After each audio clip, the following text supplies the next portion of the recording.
जय श्री राधे सभी मित्रों को। ध्यान मूलम गुरु मूर्ति पूजा मूलम गुरु पदम मंत्र मूलम गुरु वाक्य मोक्ष मूलम गुरु कृपा गुरु ब्रह्मा गुरु विष्णु गुरुदेव महेश्वराय गुरु साक्षात परमम तस्मै श्री गुरुवे नमः।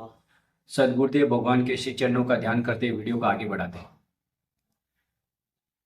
तो आज की वीडियो में हम जानेंगे कि माता के गर्भ में जो शिशु होता है उसकी उत्पत्ति किस प्रकार होती है और किस प्रकार वे यातनाएं सहन करता है तथा उसका जन्म से लेकर मृत्यु तक का सफर जो गरुड़ जी ने भगवान केशव से भगवान विष्णु से पूछा, उसका सारांश मैं आपको बताऊंगा कि जीव किस प्रकार उसकी यात्रा जीवन पर्यंत तक चलती है और वे किस प्रकार ये संसार के सुख और दुख के थपड़ों में लगा रहता है। तो वीडियो को अंत तक जरूर देखिए, तभी आपको पता चलेगा। तो चलो वीडियो स्टार्ट करते हैं।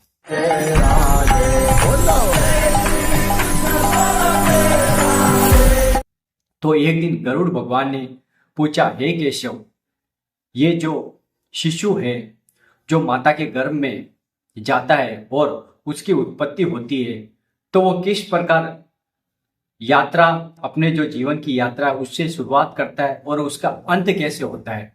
ये गरुड़ जी पूछ रहे भगवान केशव से।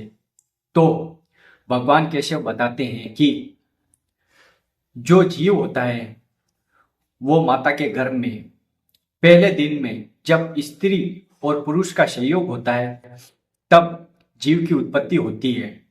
मतलब स्त्री और पुरुष के संयोग से वीर्य जो माता के उदर में जाता है उससे उस जीव में पहले दिन में एक कलल से बनता है, कलल सा, और 5वें दिन में एक छोटी सी बुदबुदा टाइप उसकी आकृति बनती है और बाद में 10 दिन होने के बाद में वे माता के उदर में एक बेर के समान दिखाई पड़ता है।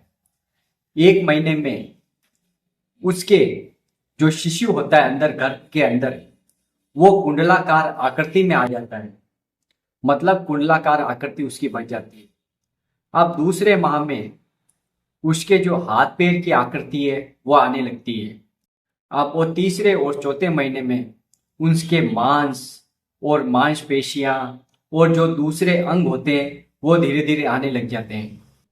अब जैसे ही 5वां 6ठा महीना लगा, अब धीरे धीरे करके उसके जो अन्य अंग है, मूत्राशय के जो अंग है और दूसरे जो अंग है वो धीरे धीरे अंग आने लगते हैं। अब जैसे ही 6ठा महीना स्टार्ट होता है उसे गर्भ में ही शिशु को स्मृति जागृत होती है। उसे अपने करोड़ों जन्म के जो पाप और पुण्य कर्म है वो दिखाई देते हैं। अब उसने पापाचरण के कारण, नरक भोगने के कारण उस पे अनुग्रह करके भगवान ने मनुष्य जन्म वापस माता की गर्भ में उसे मनुष्य जन्म दिया। लेकिन ये भी एक गर्भ में भी यातना दे।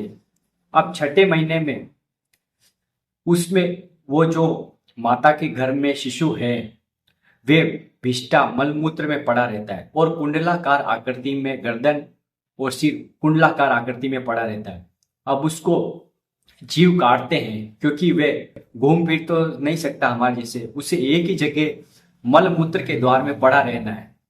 अब वो जो माता रसीले खट्टे पदार्थ खाती है वो उसे भयंकर यातना देते हैं। उससे जीव को कष्ट होता है लेकिन माता को वो खाने का इच्छा करती है, लेकिन वो अंदर भयंकर कष्ट पाता है और रुदन करता है और वो अचेत हो जाता है, बार बार क्लेशित होता है। और जब 6ठा महीना लगता है तो वापस उसको स्मृति ज्ञान पड़ती है कि मैंने इतने पापाचरण किए करोड़ों जन्मों में, इसलिए मेरी ये दुर्गति है। लेकिन वे अंदर ही अंदर पुकारता है, हे केशव, हे अच्युतम, हे जगत के पालनहार, मैंने जीवन भर दुख किए, दुख ही दुख लोगों को दिए और पापाचरण किए जिससे मेरी दुर्गति हुई, नरक की यातनाएं भोगनी पड़ी और माता के घर में मैं भयंकर कष्ट पा रहा हूँ।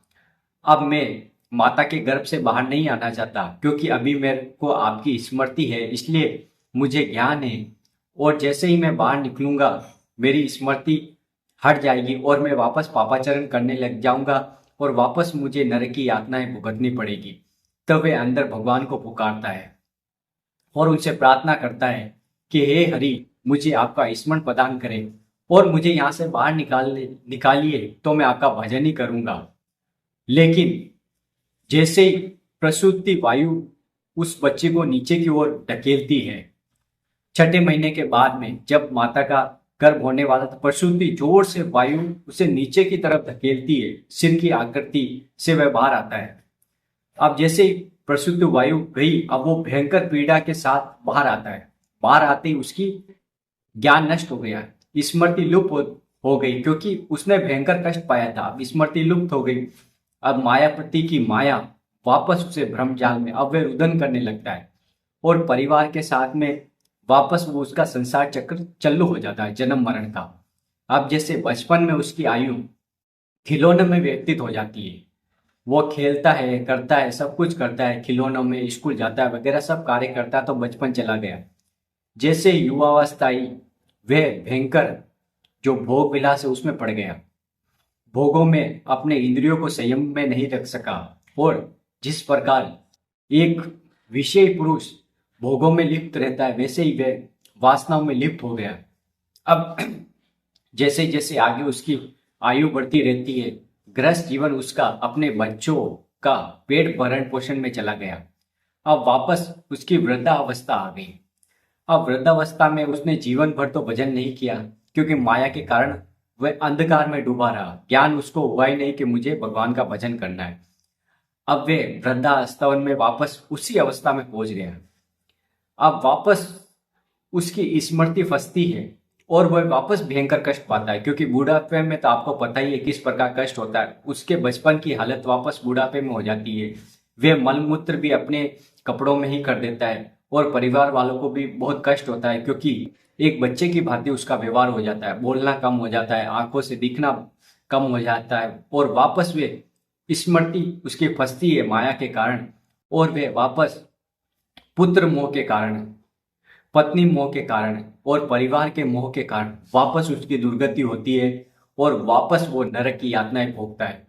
तो इस जीवन का क्या उद्देश्य है? जीवन का यही उद्देश्य है, जिसने हरि का भजन कर लिया, राम राम राम जी है जो लो तूने जपी है, तो लो तू कहूँ जाए तिहु ताप तपी है।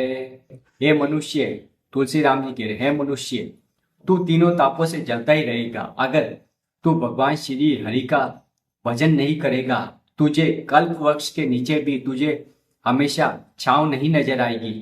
तू हमेशा दरिद्र ही बना रहेगा, क्योंकि राम नाम के, कृष्ण नाम के बिना तेरी दुर्गति होनी है, क्योंकि यह संसार हमेशा तुझे दुख ही देगा और इसे दुखालयम अशाश्वतम कहा गया। यहाँ दुख के अलावा कुछ भी नहीं है।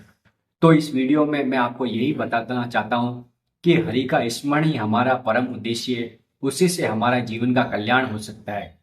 ये वीडियो आपको कैसा लगा? वीडियो को लाइक कर दें, कमेंट कर दें, शेयर कर दें और चैनल पर नए चैनल को सब्सक्राइब जरूर कर दें, क्योंकि ऐसी आध्यात्मिक वीडियो हम आपके लिए लाते रहते हैं। राधा वल्लभ श्री हरिवंश।